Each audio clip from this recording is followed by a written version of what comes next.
given capacitance 90 picofarad, battery 20 volt, and dielectric between the plate is a 5/3. तो what is the magnitude of induced charge. तो भाई हम लोगों ने derivation में एक इक्वेशन देखा था कि भाई the decrease in the charge density, that is sigma minus sigma p, where sigma p is the charge density due to polarized charges, dielectrics polarizations, जो भी चार्जेस आएंगे वो सिग्मा p है, is basically decreasing by the factor of a k than the charge density due to the battery. तो sigma by K ये equation हम लोगों ने देखा था। Charge density where sigma P is the charge density due to the polarised और induced charges. Sigma क्या होता है, that is a Q by A होता है, हम जानते हैं। Sigma P is a that is a induced charges by area है तो density. Sigma is a Q by A, sigma is a Q upon A है, करेक्ट, के इज के। तो A cancel and solving for Q P, so Q P is equal to then Q into 1 minus, check कर लो, 1 minus 1 by K, ठीक है। So that is the induced charges. यहाँ पे Q क्या है, Q is the charge on the capacitor plates due to the battery, but battery is on, so therefore ये Q जो होगा it is not C V, it is a K C we, क्योंकि battery का अभी capacitance के सी होगा, battery on है।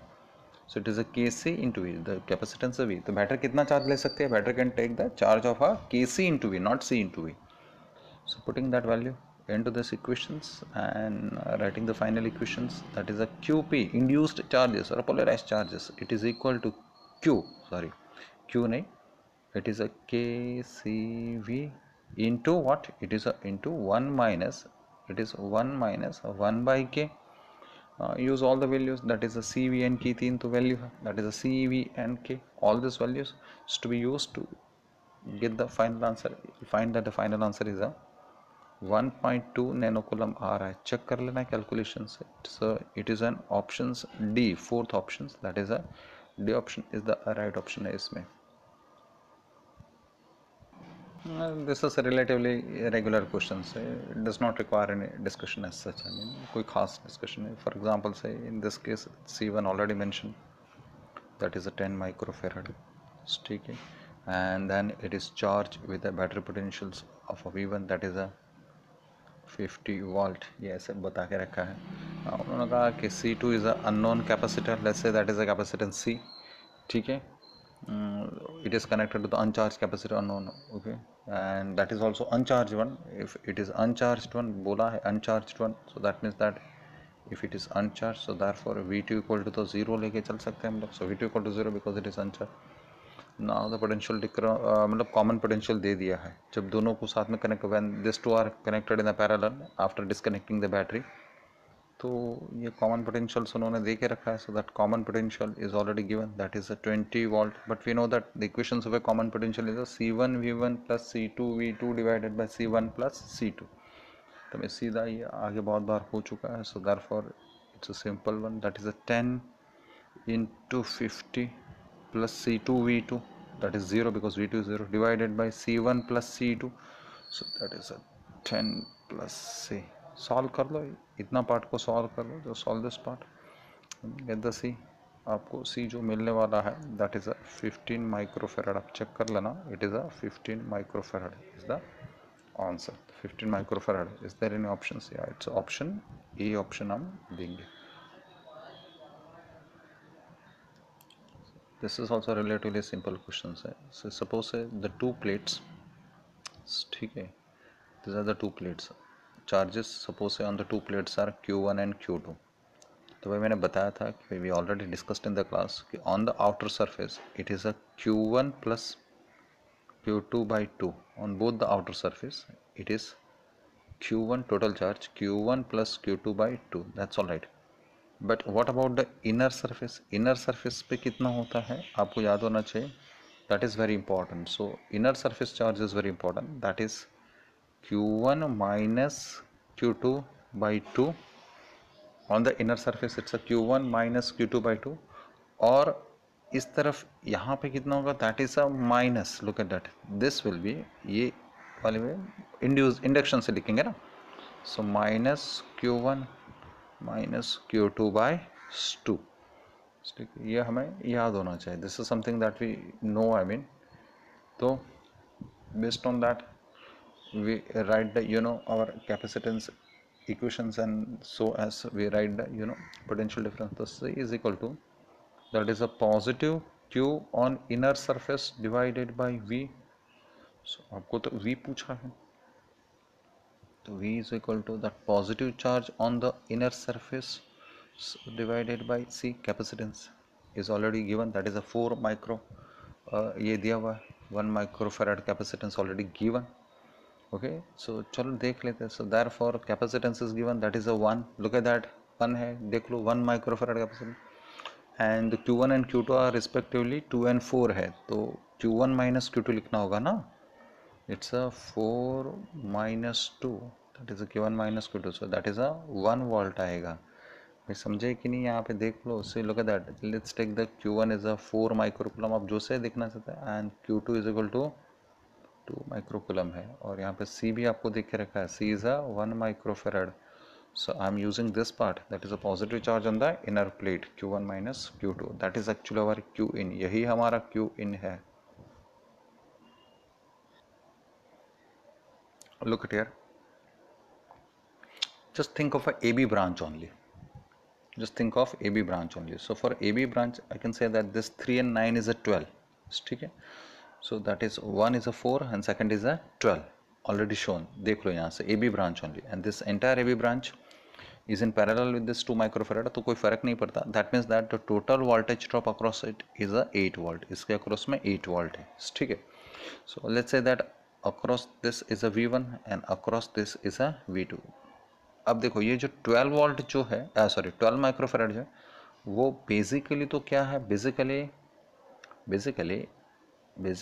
It is 3, it is basically 3 and 4 parallel है. ये 3 and 9 parallel, correct.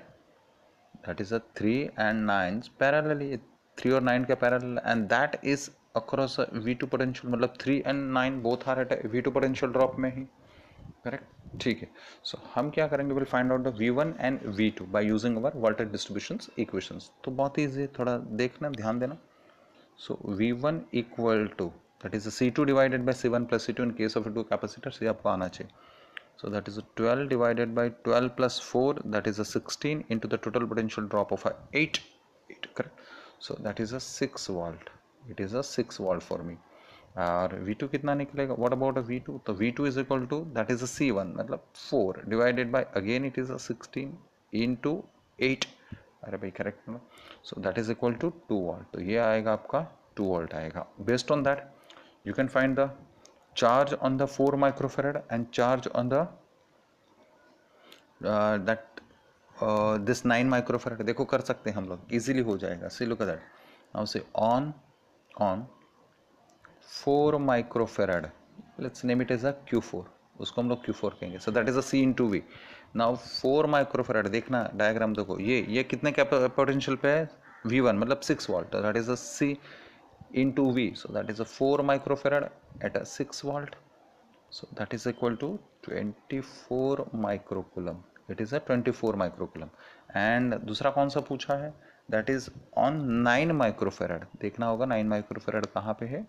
So here it is 9 microfarad, and that is also at a V2 potentials, that is at a 2 volt potential. So therefore say it is a Q9 ऐसा ही कह देता हूँ. So Q9 it is equal to, it is a Q9, बराबर है. So that is a Q9, मतलब on a 9 microfarad, on a 9 microfarad. So that is a Q9. See, that is a 9 into potentials कितना है, तो V2 potential पे है, that is a 2. So that means that it is a 18 microcoulomb. अब अगर आप numerical देखेंगे, मतलब क्वेश्चंस पढ़ेंगे, तो उन्होंने कहा है कि एक दूसरा चार्ज है जिसका वैल्यू कितना है, another charge whose value is a total charge of a total charge on 4 microfarad and 9 microfarad capacitors, मतलब ये दोनों का टोटल लगाना होगा, वो एक दूसरा चार्ज कंसिडर करना है. सो उन्होंने जो चार्ज जो बनाया है, that Q is basically summation of 24 and 18. So that is a 42 microcoulomb एक कोई चार्ज ऐसा है. फिर तो इलेक्ट्रोस्टैटिक्स का नॉर्मल न्यूमेरिकल हो गया कि भाई now find the electric field at a point 30 centimetre from the Q, तो वो तो हमें आता है that electric field is equal to then K Q by R square, that is a relatively simple. जहाँ पर आप क्यू कितना लेंगे 42 इंटू 10⁻⁻6 लिया जाएगा, है ना, क्योंकि माइक्रोकुलम है। सो यूज अ के, यहाँ पे क्यू कितना होगा, दैट इज अ 42 इंटू 10⁻⁻6, के इज इक्वल टू 9 इंटू 10⁻9। ये आर कितना होगा, what about R 30 centimetre, so use it is a 0.30 और सॉल्व कर लो। So solutions lead to this answer, that is a 420 newton per coulomb. It's a 420 newton per coulomb, that is an option C निकलेगा, आप check कर लो। See one more such a similar question, such a pattern has become a very regular pattern in NPAS, so please study such questions carefully। आगे क्या वही है, capacitor C is fully charged, तो let's say that C1 एक दिया हुआ है, that is a C which is charged with potentials V1 equal to V0, ठीक है बाबा। So that is a V1 equal to what? It is a V0. They have already mentioned that V1 equal to V0. It's a V0. ठीक है, that's a V0, huh? It is a V0. ठीक है, so that is a V1 equal to V0. After disconnecting, it is connected to another uncharged capacitor of a capacitance C by 2, sorry. So C2 यहाँ पे दिया है, that is a C by 2. Uncharged है, तो आप V2 लेंगे, 0 लेंगे। ठीक है, the energy loss in the process, तो पहले इनिशियल फाइंड आउट करो। Let's say initial, what about initial, तो इनिशियल में तो एक ही कैपेसिटर चार्ज है, दूसरा तो अनचार्ज है, it's just that K half into C into that is a V0 square, बात खत्म हो जाती है, दैट्स इट। हमें ओके, दोनों को जब पैरेलल में लगाया जाएगा तो पहले एनर्जी नहीं आएगी, पहले कॉमन पोटेंशियल आएगा। सो that is C1 V1 divided by C1 plus C2. So C1 V1, so that is a C into V0 plus 0 because V2 is 0 divided by C1 plus C2. So that is a C plus C by 2. समझे? So that is a common potentials and that comes to that 2V0 divided by, it is a 3, check कर लो, it is a 2V0 by 3. So that is a common potentials, and according to that, I mean, what is the energy stored after that disconnections and then connecting with another capacitors in parallel, तो वो कितना होता है, half into C effective, that is C1 plus C2, direct करेंगे C1 plus C2 मतलब C plus C by 2 into V dash square, common potential square. So common potential square, common potential is found to be 2V0 upon 3 whole square. So that is equal to C V0 square upon 3. अपना calculation देखो. So that is a C V0 square by 3. So that is a final potential. So just a change in energy पूछा है. That is a delta U. So it is a UI minus UF कर ले. UI half C V0 square, ठीक है, minus, it is a minus C V0 square by 3, so that is a minus C V0 square by 3. Solving, you will get it as a C V0 square by 6. So answer is a C V0 square by 6. So option D is a correct option. D option सही जाएगा. See next question. It is an charged, uniformly charged solid sphere, मतलब insulating होगा, radius r, whose surface potential is a V0. So I have already written 3 equations. Equation number 1 is a surface potential equations for such a charged sphere which is equal to kq by r. अगर कोई point बाहर है, so that is a kq by small r, where r is the distance of that point from the center. अगर कोई point अंदर है, so that is a kq by 2r cube 3r square minus r square. देखो यहाँ पे एक note करने वाली ये बात होगी कि अंदर वाला जो भी पोटेंशियल्स होगा, या देखो ये थोड़ा एक इम्पॉर्टेंट लाइन है, that is something that you should know, कि जो इनसाइड ऐसे चार्ज स्फीयर के केस में आप इक्वेशन से भी देख सकते, इनसाइड जो पोटेंशियल है वो सरफेस पोटेंशियल से ज़्यादा होता है, और जो आउटसाइड जो निकल जाएंगे, अगर समझो स्फीयर के ऊपर बाहर आ गए, so that V out is less than a V naught. So this is the important point के which equations to use is basically deduced from this one. आप चेक करके देख सकते हो. तो ये एक है, this equations already the discussed in the derived equations in the class, I am not going into the detail of that, I mean refer the note in the case. अब सुनो मेरी बात, अब जो जो सिचुएशन दिया है 4 रेडियस से यहाँ पे, तो इट्स बेसिकली लेंदी वर्कआउट हो जाएगा, तो no issue, I mean whatever workout is this, I mean लेकिन हमें सॉल्व करना होगा। So let's say I mean the first one R1 के लिए आपको 3v0/2, तो पहला तो उन्होंने पोटेंशियल जो मेंशन किया है, the potentials that I have mention, let's take that potential is a v1 मैं कह दूँ, तो ये होगा आपका 3v0/2 है, मतलब 1.5v0, so which is certainly greater than v0 है, मतलब पॉइंट इनसाइड है for sure. So this point is inside, so this point is inside, that means that have to use an equation number 3 use करना पड़ेगा।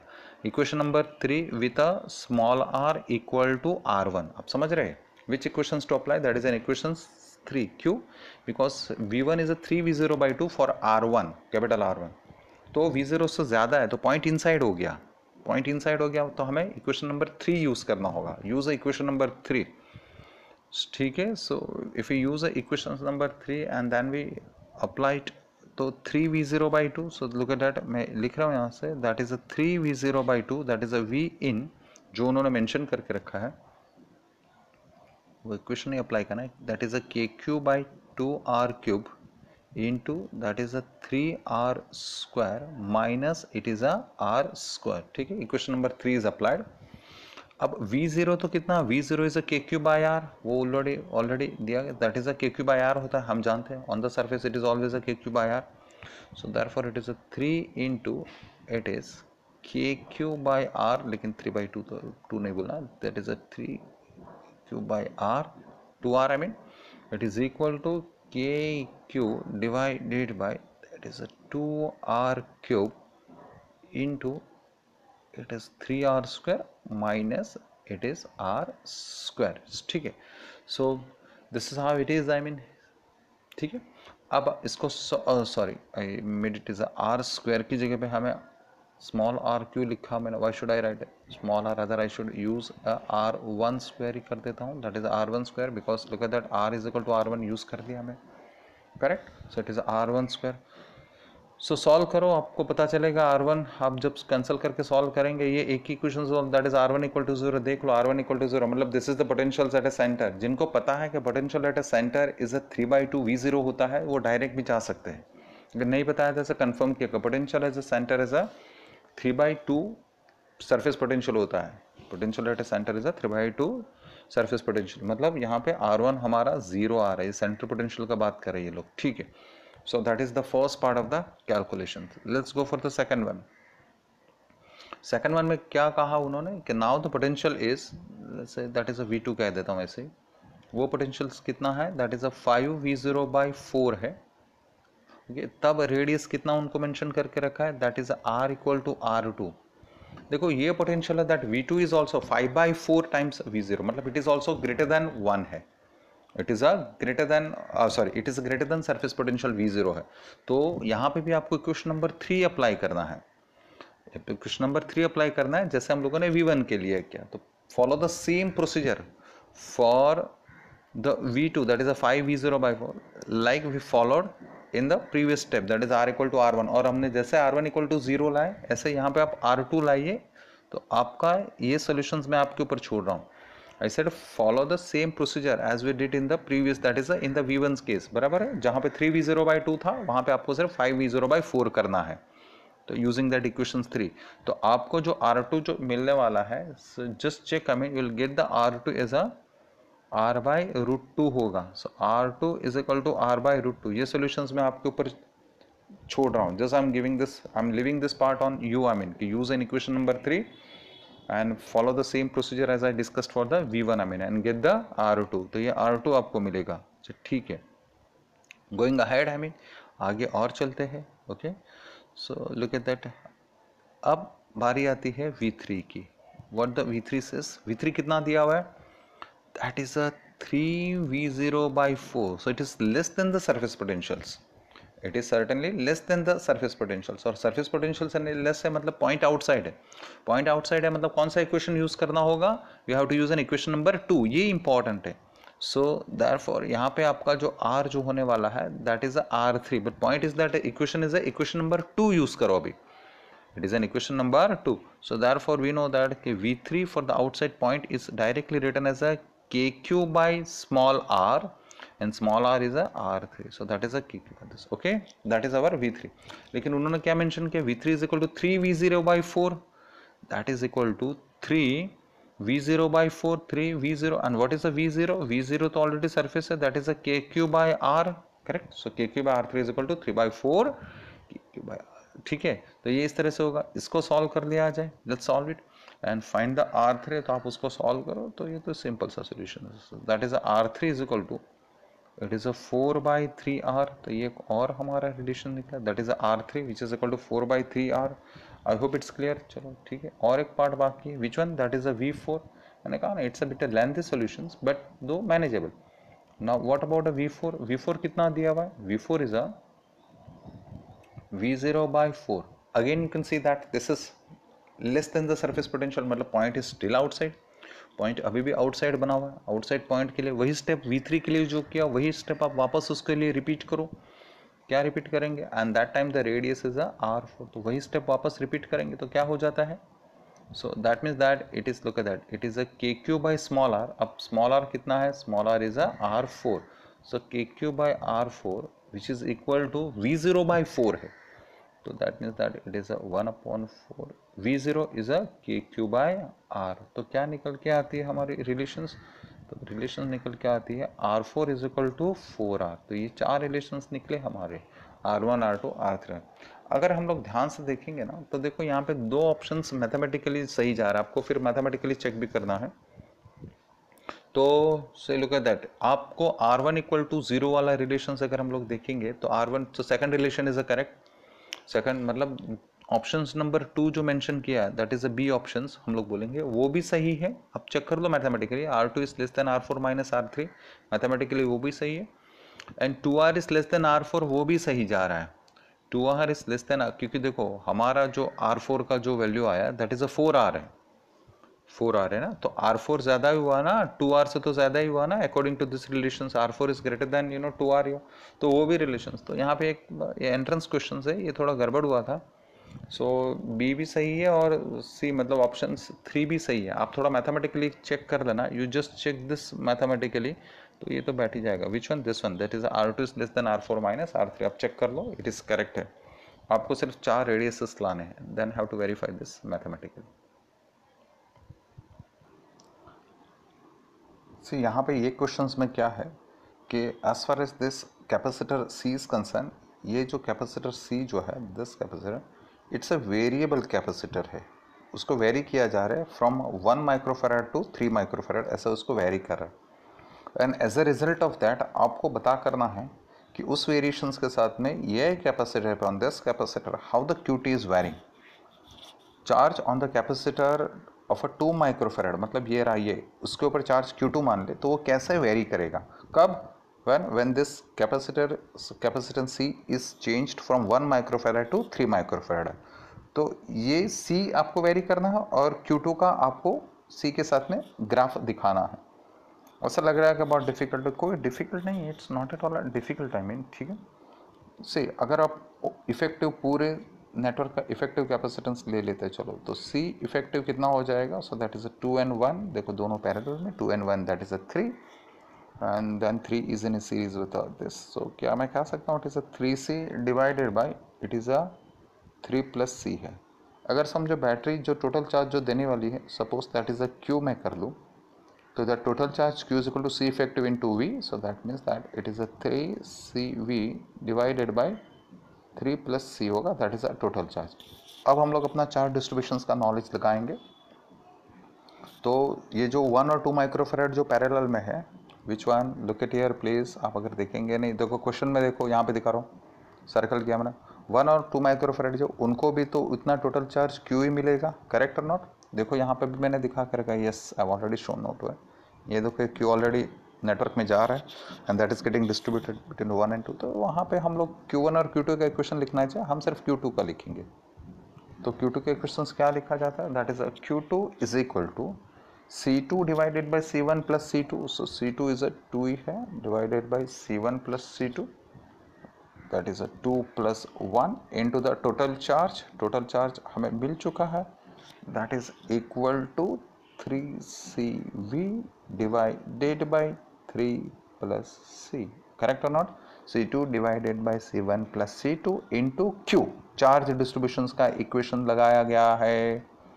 कौन सा equation लगाया गया है? You know this, the charge distribution equations, that is C2 divided bye, आता है ना भाई चार्ज डिस्ट्रीब्यूशंस का इक्वेशंस, कैसे लिखते हैं हम लोग? Q2 is equal to C2 divided by C1 + C2 into Q, that is the charge distributions. तो बस चार्ज डिस्ट्रीब्यूशन का इक्वेशन मैंने लगा दिया, तो Q2 ये लगा दिया, तो ultimately the Q2 equations seems to be like this. तो Q2 कैसे दिखेगा मेरा भाई? तो Q2 किस चीज़ तरह से, the 2 + 1 2 + 1 cancel, so that's this also cancel, थोड़ा जो कैंसिल होता है उसको कैंसिल करके देख लो। So that is 2CV divided by 3 + C, ऐसा कुछ इक्वेशंस देखने वाला। हमें सर वो समझ में नहीं आ रहा कि if C is a variable, देखो ये C न्यूमरेटर में भी है, डिनोमिनेटर में भी है, यहाँ पे भी है, करेक्ट, यहाँ पे भी है, तो Q2 के साथ में कैसा उसका वेरिएशन निकलेगा, कुछ समझ में नहीं आ रहा है कि नहीं? तो कोई बात नहीं, हम क्या करेंगे, हम यहाँ पे थोड़ा अपना मैथ्स नॉलेज यूज़ करेंगे। हम कहेंगे कि चलो लेट v = 1 कर दो, ऐसे ले लो v2 = 1, तो हमारा Q2 इक्वेशंस क्या बन जाएगा? देखो इस तरह से आपको ग्राफ को प्रेडिक्ट करना है। So that is 2C divided by 3 + C हो जाएगा, दैट इज Q2। अब आप क्या करो, कुछ समझ में नहीं आता तो आप क्या करो, डेटा को यूज़ करो। दे से दैट कि C is varied from 1 microfarad to 3 microfarad. तो एक काम करते हैं हम लोग, C की अलग अलग वैल्यू लेते हैं। Let's take C is 1 microfarad, मतलब 1 मतलब 1 माइक्रोफेराड। तो हमें Q2 कितना मिलेगा, हम लोग ट्राई करते हैं। So what the Q2 is then for the first reading of C = 1, तो C की जगह पर 1 लग के देख दो, तो दैट इज 1 होगा, तो दैट इज 0.5 मिलेगा, चेक कर लो, इट इज 0.5, करेक्ट, हाफ होगा ना, या 2/4 करेंगे तो। इसी तरह से मान लो कि C वेरी किया वापस, सपोज इट इज 2, तो दैट इज Q2 कितना मिलेगा, तो अगर वेरी करेंगे so that is 3 × 2 = 6 divided bye 5, correct और नॉट? तो ये हो जाएगा, सॉरी 2 किया ना, 2 × 2 = 4, सो दैट इज 4/5 होगा, करेक्शन 4/5 मतलब हाँ 0.8 हो जाएगा माइक्रोकूलम। इसी तरह से C = 3 ले लो, so if I take C = 3, so 3 × 2 = 6 divided by 6, 3 × 2 = 6 divided by 6, that is 1। तो देखो C इंक्रीज तो होते जाता है from 0.5 to 0.8 and then 0.8 to 1, but point is that यहाँ पे कितना इंक्रीज हुआ, this is increased by 0.3 and this is increased by just 0.2, correct. तो इंक्रीज तो हो रहा है with the you know C increase, Q2 increases, but it is not a linear increase, एक बात तो सही है। तो that means that option number, आप अभी क्वेश्चन देखो, ऑप्शन नंबर 4 तो immediately ruled out, linear increase नहीं है, it's not a linear increase. पहले 0.3 हुआ, और जो इंक्रीज होने का जो रेट है, that rate of increase decreases, पहले 0.3 हुआ, फिर 0.2 हुआ, ठीक है, मतलब ग्राफ को ऐसे ऐसे ऐसे ऐसे जाना चाहिए ना, it should be like this, I mean कि इंक्रीज ऐसे ऐसे कर्व से नीचे बेंड करना चाहिए। So that is implying that yes it is increasing but at a decreasing rate, तो that means that that is the option number 1, it is an option number 1, option number 1 ही ये graph दिखा रहा है कि नहीं, at a decreasing rate, rate decrease होते जाना चाहिए, रेट इंक्रीज नहीं होने चाहिए। So that's how the answer is. Very typical questions, that is a dielectric with variable value of a dielectric constant. Very typical questions, pay attention, interesting questions. So dielectric constant is changing in the x directions, मैंने diagram already बना के रखा है, और conditions भी important है, that condition is already mention कि this alpha D is also very very less than 1, so it requires 2 to 3 considerations together, pay attention and watch the full video, please पूरा solution देखना। See इसको ऐसा नहीं किया जा सकता, हम क्या करेंगे, rather than thinking of the entire dielectric, देखना हमारा regular procedure, let's take a very small strip of a dielectric, उस थिकनेस इज अ dx, उसका थिकनेस हम लोग dx ले लेते हैं, ठीक है। तो द स्मॉल कैपेसिटेंस और the differential capacitance, elementary capacitance of this strip would be equal to then, it is epsilon 0, correct or not, it is epsilon 0, and suppose it is taken, 1 minute, it is taken at a distance x from the first plate is taken at an origin, so it is epsilon 0, then के, लेकिन कहाँ पे, eight x, तो ठीक है चलो के eight x, तो दैट इज अ के अभी लिख रहा हूँ, दैट इज एप्सिलॉन जीरो के ए, एप्सिलॉन जीरो ए, लेकिन के लिखना पड़ता है ना, it is epsilon zero with a dielectric, it is अ के इंटू एप्सिलॉन जीरो, मैंने के बीच में रखा है, एप्सिलॉन जीरो के ए upon this is a dx, so that is basically capacitance of that small capacitor of a thickness dx and at a distance x. अब k कितना, what is a k is equal to k0 plus alpha x, तो ठीक है, तो उसको आगे लेके जाते हैं, so therefore dc equal to epsilon 0, ये आगे कर लेता हूँ, what is a k is equal to that is k0, it is 1 plus, it is a alpha x already given, divided by what, it is a dx, ठीक है, it is a dx. तो ये हो गया हमारा, this is just one capacitor. अब देखो उसको आप देखेंगे, सो दिस कैपेसिटर, देखना diagram, this capacitor is in fact made up of so many such elementary capacitors, देखना थोड़ा, so many such, this is one, this is another one, and so on, correct or not, है ना? That means that there are such a n numbers or infinite number of capacitors of a thickness dx in a series. तो उनका effective कितना होगा, what is the effective of all this, what is basically the overall effective. तो it's effective will be, इसका effective कैसे लिखेंगे हम लोग, तो उसका इफेक्टिव अगर मुझे लिखना होगा, चलो कर यहाँ से शुरू करेंगे, that is a 1 upon c effective, it is equal to then 1 by dc plus 1 by dc plus 1 by dc. So can I say that it is basically 1 by dc plus 1 by dc plus 1 by dc, that means that it is a integrations 1 upon dc. अरे correct or not, अभी कोई limit बिमिट मत लगाना. That is a c effective is given as a 1 upon c effective is equal to so and so. So therefore 1 upon c effective, 1 upon c effective, it is equal to integrations 1 upon dc, dc तो हमारे पास already आ चुका है, so we'll use that. So what is it, it is dx reciprocal लेना, so dx in the numerator divided by, it is epsilon 0 a k0. See I have used a k0 in the questions, it is just a k, it doesn't matter, कोई problem नहीं, k0 कर लिया तो कर लिया. So it is 1 plus, that is a alpha x by, correct or not, that is a equations of a 1 upon c effective. ठीक है, अब ये dx है, तो कहाँ से कहाँ तक जा रहा है, x कहाँ से कहाँ तक वेरी होगा, तो due to that x is varying from 0 to d, तो वो तो पूरा लेना पड़ेगा, that is 0 to d, so it is from 0 to d, it is from 0 to d. अब एक इक्वेशंस यहाँ पे मैं आपको लिख के दिखा रहा हूँ, जस्ट फॉलो दैट इक्वेशंस. चलो ठीक है, एक और स्टेप कर लेते हैं, 1 by c effective, it is equal to, take the constants outside, so that is a 1 upon epsilon 0 a k0, that is taken outside, it is a 0 to d, ठीक है, it is a 0 to d, and then in bracket, sorry, in the integrations, within the integrations, it is dx upon 1 plus alpha x. अब यहाँ पे integrations का एक formula है जो मैं आपको कहीं और लिख के दिखाता हूँ.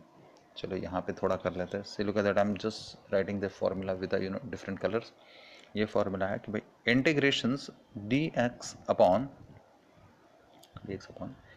a plus B X, it is a plus B X. It solution is given as a, कुछ नहीं करना है, x का जो कोफिशिएंट है उसको ऐसा 1 by b कर दो, this is something known part है, and this is ln a plus B X होता है. सो भाई this is the integrations formula है, this is the integrations formula, so we'll apply the same formula over here.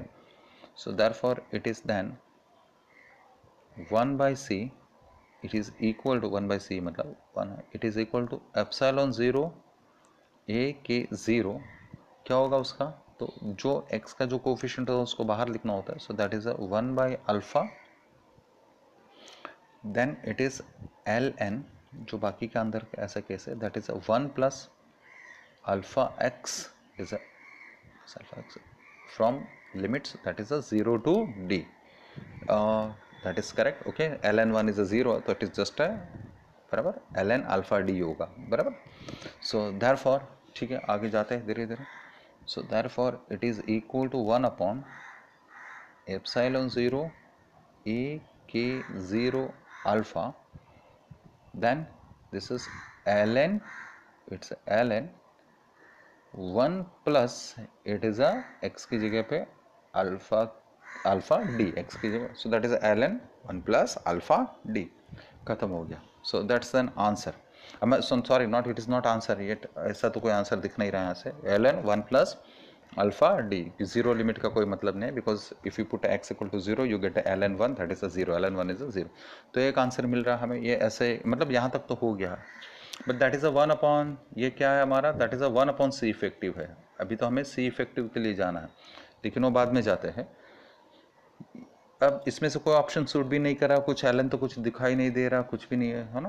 तो देखो यहाँ से मैं जो ये जो आंसर है उसको नेक्स्ट पेज पे ले लेता हूँ. I need infinite board in this, in the थोड़ा ट्रबल होगा तो मैं दूसरा एक यूज़ कर लेता हूँ.